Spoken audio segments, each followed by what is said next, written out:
Hello everyone and welcome back to another video. Now pretty recently we got another album from J. Cole called KOD, so let's get into it.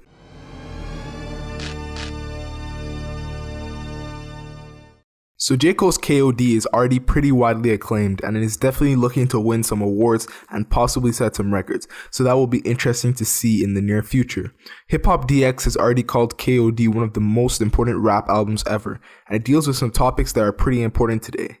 But before we get into the analysis of the songs, we have to know exactly what KOD stands for.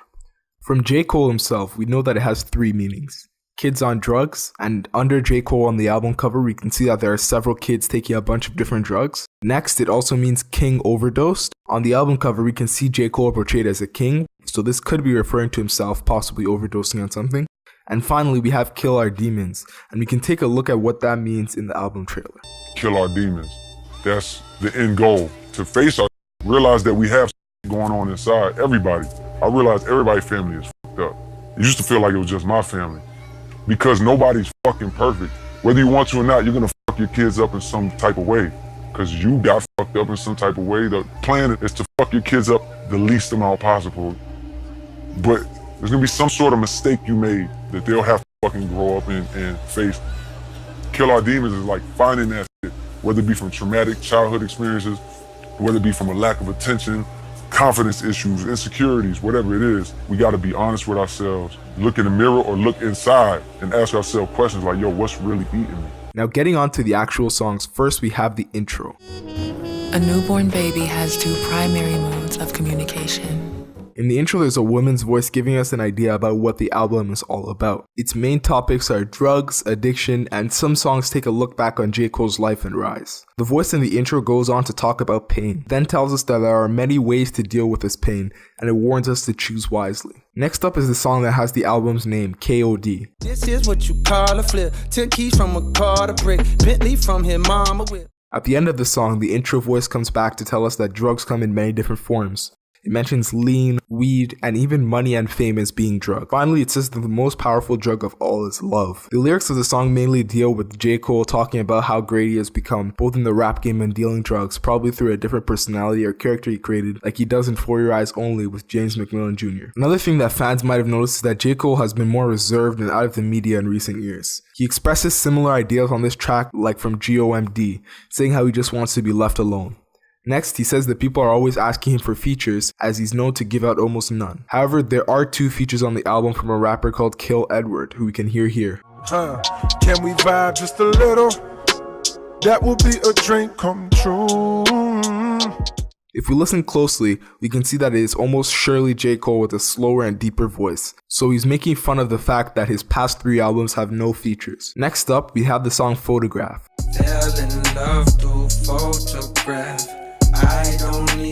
This song is all about a person almost falling in love with another person completely through looking at their photos on social media. This is meant to show how the world has changed, and now people can have a mini relationship without ever even meeting each other. In track 4, we have a song called The Cutoff. I had to cut some people off because they was using me. My heart is big, I want to give to. We get sections from Kill Edward asking for alcohol and drugs, and saying that they take him into a heavenly mind state. J. Cole talks about how he had to cut people off from his life that were using him for his success. I know that it's difficult, I'm stacking this paper, it's sort of habitual. I blow the residual and Next up, we have ATM, which is a song that is from one of J. Cole's different personas and is talking about money, which he considers to be a drug on the album. It talks about making a lot of money, and then he begs it to fill the hole in his heart, but he can't fill it. Whoa, suddenly, I feel like taking a PJ, fly to D on a weekday.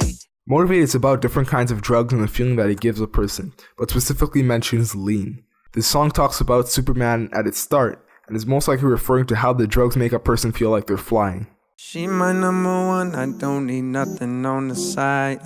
Said that I... Just past the halfway point of the album, we have Kevin's Heart, which was my top pick on this album. In a pun, this song is about Kevin Hart cheating on his pregnant wife in 2017 and all of the complications going through his head at that point in time. Kevin Hart also appears in the music video for this song. J. Cole refers to love as a drug, and following the pattern, this song is about that drug. In the chorus, the character asks for Xanax and weed as well. Congressman I've never seen dictate where my money goes, straight into the palms of some.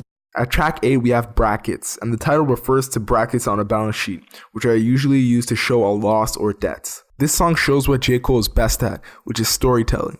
He talks about filing taxes and how the government ends up taking away a lot of his money, no matter how much he makes, and he doesn't really know or control where it goes. The song then goes back to money as a drug as the character asks for something to fill a void in him. In the final verse, he talks about how badly the government uses its money. He then tells the story of tax money that ends up going to pro-gun interest groups, who then fund gun production. The gun ends up killing a young boy, and as his crying mother walks out of his funeral, she remembers that she has to file her taxes, bringing the story full circle. Stepdaddy just had a daughter with another woman. Mama ain't recovered yet. Calling me. Next up is the song Once an Addict, which is about J. Cole and his mother. It talks about J. Cole's stepdad, whose persona is Kill Edward, and how he constantly cheats on J. Cole's mother, causing her to resort to drugs and alcohol to distract her from her pain. He looks back and wishes that he did more for her. The intro voice reminds us again to choose wisely how we deal with our pain. Smoking medical grade, but I ain't got prescription. All the way in Cali where they ain't. Like in For Your Eyes Only with Folding Clothes, the third last track has a bit of a lighter beat. The song talks about another character that is addicted to drugs and how he gets sad without it. He confirms that he wrote this album to talk about addiction. He tells people that drugs are never the solution to pain and that to meditate is a better solution than to medicate. Right now, stand out the window of my range and contemplating, am I sane? Have I sacrificed? To close out the album, we have an outro called Widow Pain. This song has a lot of meaning hidden beneath it and explains the whole album, like the song For Your Eyes Only. It talks about how drugs ruin families and spark violence within neighborhoods, and it only brings more pain to people in the end, which is exactly what the user was trying to heal. The chorus is a prayer from J. Cole thanking God for what he has. 1985, I arrived. 33 years, damn, I'm grateful I survived. The final track is 1985, Intro to the Fall Off, which could be the name of J. Cole's next album. Now, this song really serves as a response to Lil Pump and people who diss J. Cole in general. He tells them that they are only getting famous because they are riding trends, and soon they will be forgotten with a bunch of fake friends. On the other hand, J. Cole's movement will last. And so looking back on the full album as a whole, you can always count on J. Cole to give you a great project with some amazing songs and a strong message. This album gets a 4.8 out of 5 stars. So how does this album measure up to J. Cole's other projects like For Your Eyes Only, Born Sinner, and 2014 Forest Hills Drive? Leave a comment down below. If you enjoyed, make sure to leave a like and subscribe. Thanks for watching and see y'all next time.